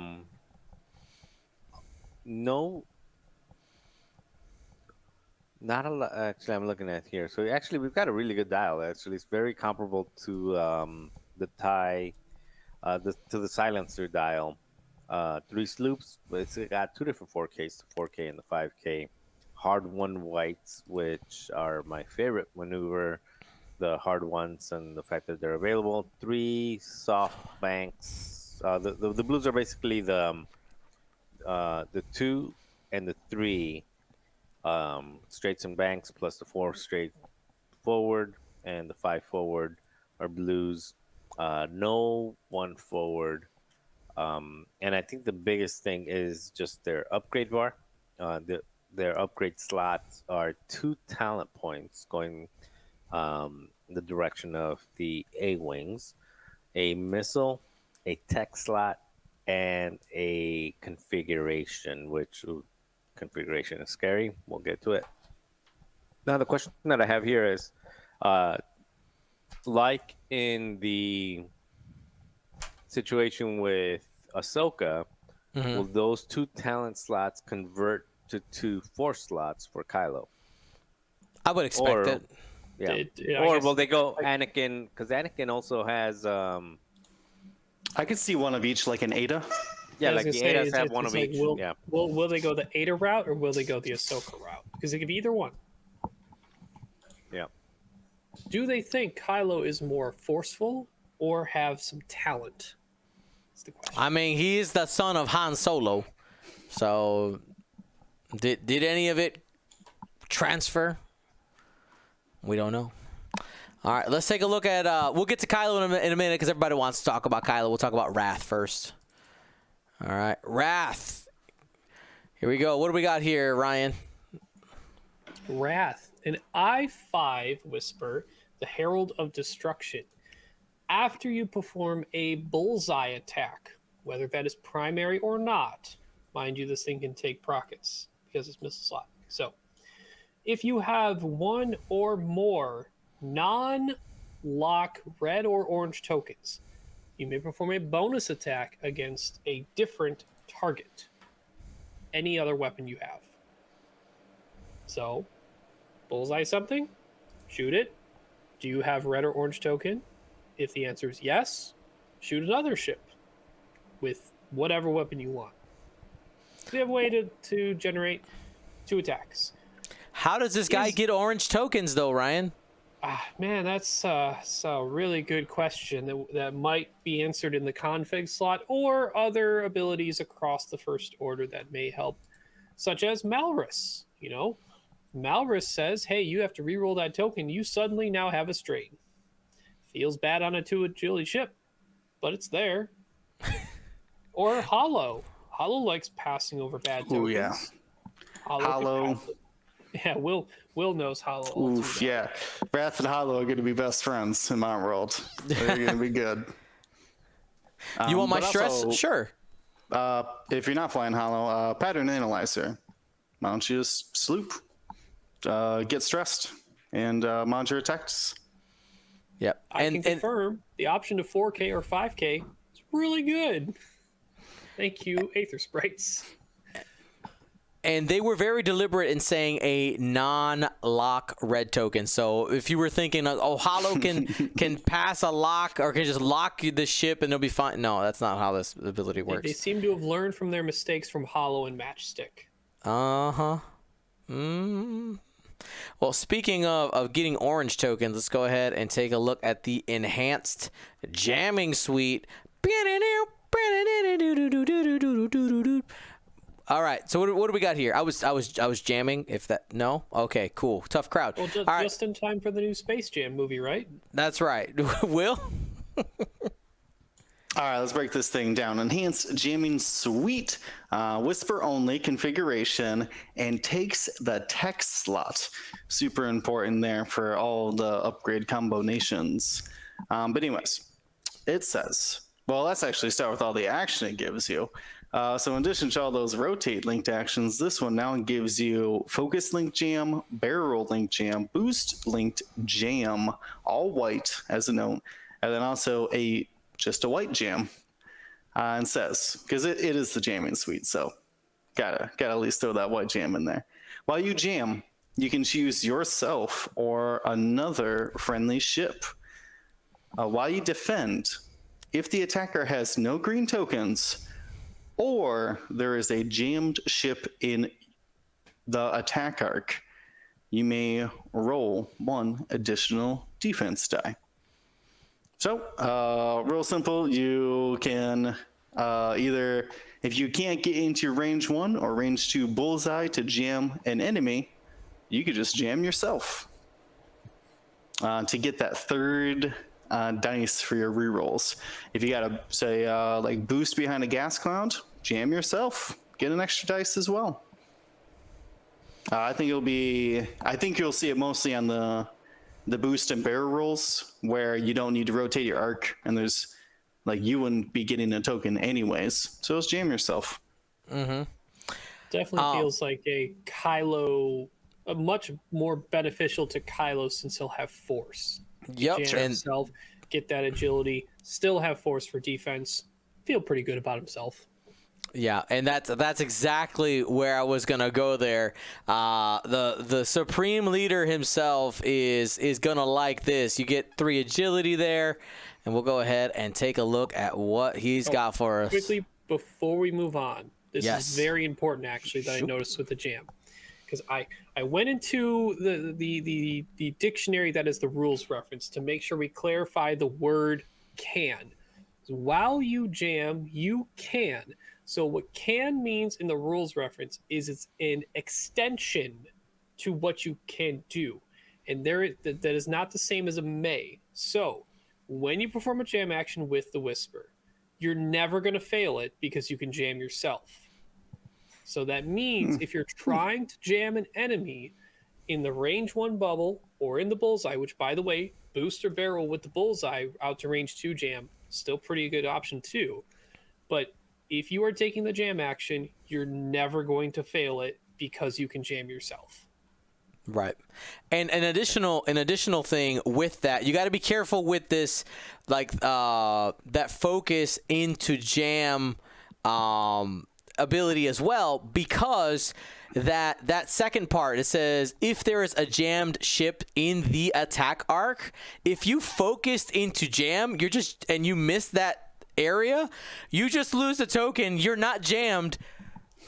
You have 2 agility, and you're just sad. Exactly. Yep. So be careful with the focus link jam if you're not sure if you're going to make that jam. Yeah. Well, I have 2 questions. First question is, you get the jam action as just a standalone jam action. So I'm trying to understand like the scenarios where you would jam without focusing first, if you can jam someone. If you're maybe just jamming yourself only, if you only want yourself as you didn't want the booster barrel roll. Yeah, maybe. But maybe just so you can give like everyone else around you the extra defense dice, like you're sacrificing yourself to give everyone else. Maybe you got coordinated the focus already. Yeah, but if you jam yourself, then you mean you jam someone else if you got you're like, well, instead of taking a target lock like I thought I was, we'll just do the regular jam. Maybe. And then the other thing that I was thinking about is you guys. I know that the easy thing to look at is the Kylo, but I love this on the lower initiative things, because the lower, if you put these on I2s, I don't know if there will be I1s of these, but if whatever it is, I1 or I2. That makes your blocking so much better, because then you can just go ahead, set up your blocks, focus, toss the jam, and if you get the block on them, they're not going to be able to clear their jam. So now you're focused with 3 agility and all this other fun stuff. Well, it does say if the attacker doesn't have a green token though either, but you can go the combination of I've seen from like Luminara with Chopper. You move up, you jam someone, and then you prepare to block someone else. You get sort of the double effect where you're trying to negate 2 different token actions. But yeah, no, lower initiative could still be pretty good on these because you know where everything's moving. They can't block you from doing your jam. And you can guarantee the jams, and you still get your 1 action in jams. And yeah, Chopper is good. So why wouldn't this be? Granted, lower initiative jam unfortunately may have to deal with the, when everyone sees jam across the board, they see, oh, you got jam. I'm going to lock all these rocks in my friends now. Yeah. When are we going to stop locking rocks? Can we take that out of the rules yet? When they fix the rules reference. Let's errata Kira and fix the rules reference. Who's in on that? I'm in. Or they just got to start giving us more things that matter with locking rocks. That's the other solution to that. If you have a locked rock that you moved over, re-roll the dice. Like getting like a ship who got a benefit, like if the ship is locking something. Right. Like, or no, just make it. I want to see some design space where it's if an obstacle is locked, or if a gas cloud or a debris or an asteroid, like they can, there's plenty of shenanigans that could be developed into that. Go the opposite of Kira, make it twice as bad for your enemy. Yeah. Right. Interesting. 'Cause making it Marcel, any- I'm fully aware that making Kira it easier. exists. I'm fully aware that Kira exists, but I'm saying like one card to facilitate that entire rule set that creates a stupid interaction. No, you're gonna lean into it. Lean into it more. Yeah, I'd rather the locked obstacle be worse for the enemy rather than making it easier for you. I'm pretty against making obstacles matter less in the game. I'm in. Yes. On that, agreed. All right, here we go. The supreme leader of the First Order, Kylo Ren, in the TIE Whisper. I love that they used the art of him like trying to ram his ship into Rey, because his ship gets wrecked like right after this. Like I think they could have picked a cooler picture, but sure. All right, like it's not a moment of power for him. He loses here, just for reference. All right, what I forget who's next. A person, somebody. What does this do? Marcel? Kylo, before an enemy ship in your bullseye, by the way, Kylo has 3 force. Everything else is the same. Before an enemy ship in your bullseye is dealt a face-down damage card, you may spend 1 force. If you do, that damage card is dealt face-up instead. So essentially, it's kind of a pseudo Deadeye, but it's a Deadeye when anybody shoots, not just yourself, or even if they roll over an asteroid or anything. Basically, any damage card that's going in, if they're in the bullseye, turn it to a crit. Also, kind of like marksmanship as well. Now, I don't think there's any other things that play off of this. I mean, bombs. You can bomb somebody. Yeah. Oh yeah, I mean, it's not from an attack specifically. You just need someone in the bullseye to being dealt a face down damage card. Yeah. Mm-hmm. So there is potential there for Kylo just to have something in arc and everybody else be doing something. And you're just like, it's a crit, it's a crit, it's a crit. Yeah, it's only limited by his force, so you can keep going over and over with it. Interesting. Yeah. So that is it. Is there another card from the pack that you guys want to take a look at? I think we covered our braces pretty well. There's the new tech, if you got it. I thought you had an image of it. Sensor Scramblers. Oh, the cloak one? Yep. Sensor Scramblers. Let me double check. Oh, also has a note, direct hits. Yes. Like, Kylo's gonna love direct hits, by the way. Yeah. There it is. All right, so Sensor Scrambler. It is for the TIE Whisper or the TIE Silencer. So either version of Kylo or the other ships can take this. Hey. Setup. Gain 1 cloak token. So start with the game, kind of like the Scimitar Infiltrator for Maul or whoever you want to put on it. Cloak, start game. While you are cloaked, other ships cannot acquire locks on you at all. During the end phase, if you are cloaked and there is an enemy ship at range 0 to 3, you must decloak. If you do and that decloak fails, you still just lose the cloak token. So this is definitely a big deal for any ship that wants to get that. What I like doing a lot of times is pressuring aces, and Kylo currently in the Silencer is an example of I will try and rush into him as long as I'm not getting overly flanked by something. I know he'll run away, he'll come back later, but I want to get those early locks on him. Can't do that. Just can't get the lock. No one can false transponder code him when he's cloaked, but if he's in a situation where there are enemy ships at higher initiative trying to get a jump on him, as long as he gets himself in a safe spot, say behind a cloud, obstacle range 3, Kylo won't be able to shoot back because he'll still be cloaked if you don't decloak. But again, no lock. Can't take that extra action for firing ammunition off on him if he's still cloaked. So, and obviously, just the decloak itself is such an amount of maneuverability differences that gives him in the early game for a pounce or a fade or a fake out of some type. Okay, and there was one other card here that people wanted us to point out And that was something that was on the back of the box, and you have enough there to actually make it out. I hadn't noticed it, and that is the Force card Malice. That's terrible. Malice. The card is terrible? No, I mean terrible in a good. Well, terrible if you're against it. So it says, while you perform an attack, you may spend 1 force to change 1 focus or hit result to a crit. If you do, after, I'm going to assume it's you perform that attack, if the defender is dealt 1 or more face-up pilot or some ship. Yeah. I assume so. It doesn't work on huge. Oh, it might be ships. pilot or.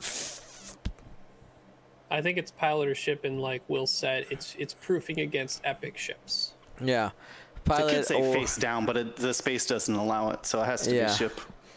pilot or ship crit damage cards. Recover 2 force. Yeah, so this is nuts. What? Like I'm saying, like basically, you roll your attack, you change a focus or a hit result to a crit. As long as you landed, you get 2 force back. So it's basically you attack, you spend a force to get a focus to a crit. I mean, focus to a crit, and then you get double the force back. I mean, it's just this better be worth like 15 points or something. So you know what? The chat actually made a good point. It probably is pilot or crew, so that it does count for the crew of an epic ship. So it's more in line with Kylo doing damage to people, not the ships. Ships, that makes sense. Because that would be better, because pilot, there's only 8, is there? Yeah. 8? I think so. Yeah. Yeah. Two of each. You know who could take dark side upgrades that already loves dealing crit damage? Anakin. Is that Anakin? Ada Anakin, yeah. Who already does the unblockable auto blaster stuff. Which could actually, Malice may allow you to free up your marksmanship for a different talent. Oh, that's true. Now you double down on that. That's like triple down. R7, A7, R7, Malice. You never have enough crits on your auto blaster, okay? How many? 3 auto damage every turn. More. All right. Yeah, so because it lands, it automatically gives you extra force back on something like Anakin then. Yep. Yeah. Now it does have to be face up, so it does have to and a pilot or crew, assumingly. It would require it to be pilot, or what we're thinking crew. Otherwise, if it was pilot or ship, it would literally be the entire damage deck for the base game. Mm-hmm. All right. Well, that has been fun going through those cards with you guys. I'm excited. Those are coming out in September. Is that right? September 24th is the date I have in the back of my head. Is that right? So that is when we expect to see these on the table, with plenty of time to see them played in our Galactic Championship Series, which, by the way, this weekend is Jeddah. So don't miss it. But we got something exciting happening even before this weekend. Marcel, you want to talk about it? You talking about Wednesday? Yeah. Okay, so Wednesday 5 p.m. Something's going down. Well, 5 p.m. Central Time. Yes. 11 p.m. special guest time. So the hot sauce bet that has been going around this, with all the spicy hot takes and everything, is finally getting paid on Wednesday. So essentially, what's going to happen? I don't know what the final result is on the opponent, but Ali will join us on Wednesday at 5 p.m. Central Time to play our Wednesday night league nights or casual nights or whatever we are calling them these days. Sorry, Dion. Flight Club. Flight Club. And then he's going to fly 10 vultures at 200 points. Whoever his opponent is, whether it's one of us or whether it's one of you, is for every vulture that gets destroyed, he's going to be taking some hot sauce. So instead of doing the trivia like we originally said, he's basically going to be flying 10 vultures, and every time one of them pops, his belly's gonna pop as well. Yeah, or so- his taste buds are gonna pop. So we're talking about Oliver Pocknell, the world champion, Emeritus. yes, emeritus, and Team England trash talker. We're gonna go undefeated, and made this bet and getting called on it now. So we'll figure it out. I'm pretty sure. I'm thinking that I might just play. I think this might be fun, though. I'm debating whether or not I want to be the reason why we inflict pain upon Oliver Pocknell. Take Hera with actually Hera will probably die. Take something that just has torpedoes or something and just pops them. Even a bunch of I-2 torpedoes, a bunch of news or something, just pop them. And people are saying, wait a second, that's illegal. You can't take 10 droids. We're doing it. Stop us. I'll make it illegal. I will make it correct. I will make it legal. There's a couple people asking, did the XCC finals happen already? No. As of today, it is official. It is happening August 28th. It'll be starting around 8 a.m. UTC time, which for in the US, that's about 4 or 3 a.m. depending on what time they actually choose. And we're going to be streaming it live here on GSP. We'll be live for however many rounds it's going to be, whatever that round robin. There's going to be 10 different streamers covering it, so should be fun. 5 of the first day, 4 on Sunday. There you go. The second day. Total of 9, because that would be round robin for all the 10 teams in the finals. Mucho X-wing that weekend. So should be fun. We got a lot of content coming your way. Before we head out tonight, you guys want to? I don't know. Anything you guys want to bring up? I'm opening up the floor. I've missed you guys. No. Miss you too, Dion. No. When are we getting back to playing games, Dion? That's my question to you. So you know, we can just do it. We can after we finish torturing Ollie, we could play. Okay. Yeah, I want to do. I want to do the next round of killing that large squid again. That was fun. We want to do that second take on it, trying to make it a little bit of a better scenario. Yeah, make it a little more challenging. But that was fun. I had a good time when we did it. I don't know if you guys did, but yeah, it was fun. And I know Lambolo in the chat says do another GSP get together. I mean, we loved doing it. It just comes down to scheduling. And I know Ryan's gonna be a papa here. When's your wife's due date again? Early December. Early December. What's the chances we can pull off an early GSP showdown before the baby comes? It's got to be before the baby comes. Tell you that much. all right. Like everyone who's like thinking about events after into 2022, I'm like, can't commit to anything. All right, so we'll figure it out. We'll see if we can get another get together. Because I will say, I had a great time doing it. It was a blast. It was a blast to have you guys there. So, although if we don't make it happen before the baby, I can just indefinitely hold the belt. This is true. You can Oliver Pocknell your championship. Guys, I can't make it. I got a baby. I'm sorry. We just can't do it. I got a baby one-arm belt over the shoulder. Yes. All right, guys. Mega Silver asking, are you focusing on the Team USA stream during that? For XTC, I remember, I'm not in charge of it. I'm just here to provide content. I'm not a decision maker. I will do what they tell me to do. Then, so I believe it'll be random. That's what I heard. But yeah, should be fun. All right, everybody. Well, let's go ahead and call it for the night. Thank you so much for hanging out. Marcel, thank you for joining us, even though you were unpacking boxes. I know moving is never fun. Thanks again to Will for getting us that Lone Star Open content. If you didn't watch that live, it is going up on YouTube. Shout out to Ryan, got runner-up in Lone Star Open. He's trying that taste of victory. So close, so close. And don't forget, tomorrow 7 p.m. Paint Wars. Be there or be square. Remember, we're doing a live premiere, so if you can be live in that chat for the duration of that first replay, and that will be immortalized for this first season. So make sure that you guys watch. We'll be there, and we'll chit-chat in the chat. Remember, guys, if you haven't shared, liked, and subscribed on those videos for Paint Wars, I would really appreciate it. We are really trying to make a big push with those, and it makes me very happy when you do those things. Thank you so much. We'll talk to you later. Thanks for watching. Be smart. Be safe. Gold Squadron out.